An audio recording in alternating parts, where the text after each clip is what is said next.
Bolehkah memakai obat kuat sebelum berhubungan intim? Simak video ini.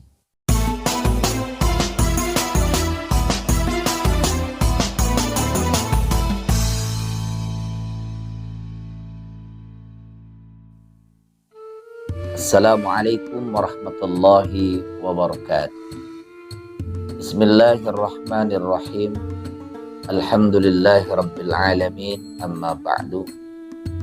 Saudaraku seiman seagama, kali ini saya akan membahas tentang obat kuat sebelum berhubungan intim.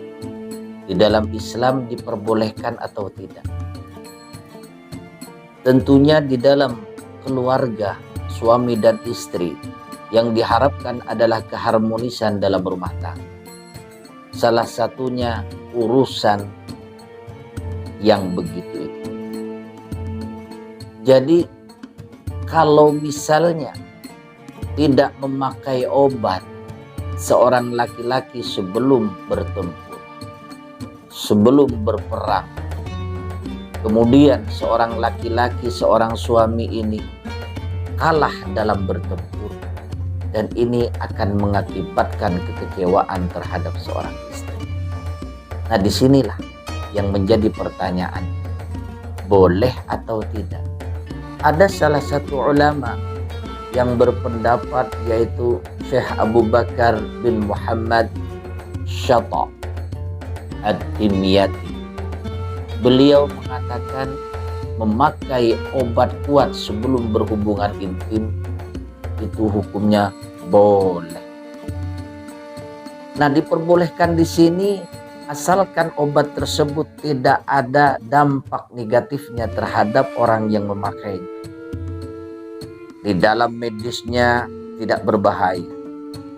Ditinjau dari segi agama juga tidak ada bahan-bahan yang haram. Diperbolehkan. Kalau misalnya memakai telur, ya, telur ayam 5 biji, kemudian madunya 1 gelas, terus dicampur apalagi, ya, diaduk, diminum untuk menjaga keharmonisan dalam rumah tangga, itu diperbolehkan. Tapi kalau misalnya memakai selain itu, kemudian ada kaitannya dengan dampak kesehatan kita, seperti obat tersebut ada yang siap saji. Nah, kemudian di situ ada berbagai macam yang namanya, ada campuran alkoholnya yang terlalu banyak. Kemudian ada campuran apanya lah menurut dokter gitu. Menurut medisnya, oh ini akan berdampak kepada kesehatan. Nah, ini tidak diperbolehkan karena ini akan membahayakan seseorang. Lalu kalau ditinjau dari segi agama, kalau semisal ada yang memakai darah ular kobra, biasanya ada di tempat-tempat, ya, yang menjual yang jual darah ular kobra itu, dipotong kepalanya terus ditiriskan darahnya, dicampur madu. Nah, kalau menurut Islam itu tidak boleh. Jadi intinya yang diperbolehkan itu yang tidak berbahaya terhadap kesehatan dan tidak haram menurut agama Islam. Salah satunya yaitu memakai madu dan telur ayam atau telur bebek. Saudaraku seiman seagama. Kemudian apa tujuannya memakai obat? Kalau seandainya tidak memakai obat dan seorang suami ini kalah dalam peperangan, kalah dalam pertempuran di atas ranjang, ingat, seorang istri pasti akan kecewa. Dulu saya juga pernah mengaji waktu di pondok pesantren. Saya sempat tidak percaya itu. Beliau Al-Mukarram Kiai Haji Marzuki Mustamar berkata seperti itu. Kalau seandainya dalam hubungan rumah tangga, hubungan di atas kasur, ya istilahnya ya hubungan intim lah. Kemudian seorang suami itu kalah. Istri belum sampai puncaknya, belum selesai sampai puncaknya, seorang suami sudah kalah duluan. Kata beliau, minta maaflah kepada seorang istri. Nah, disinilah saya itu tidak percaya. Nah, kok bisa begitu? Salahnya di mana? Sehingga kita harus minta maaf sama istri. Dan kita ya sama-sama enak lah gitu bahasanya. Ternyata setelah saya berkeluarga dan mengalami, ternyata yang disampaikan oleh beliau itu benar adanya. Ketika kalah, itu seorang istri akan menimbulkan cemberut, akan timbul marah-marah, akan timbul ya sesuatu yang tidak disukailah oleh seorang suami. Kadang ya malas begawe, malas untuk nyapu, malas untuk ngepel, malas ngurus anak. Intinya malas segala-galanya. Kenapa? Karena merasa tidak sampai pada puncaknya, seorang suami telah kalah terlebih dahulu.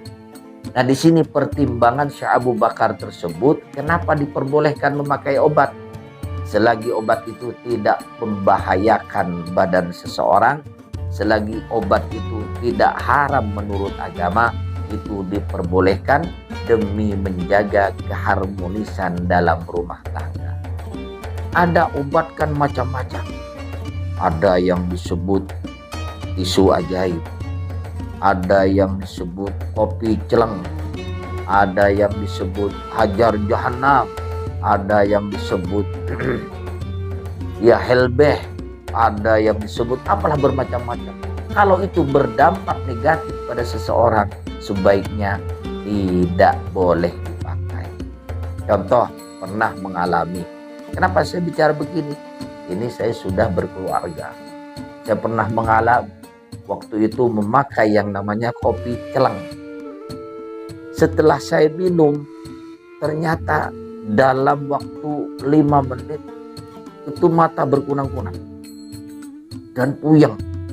Memang betul yang namanya itunya tidak bisa tidur, bangun terus, tidak berhenti-berhenti bangun itu.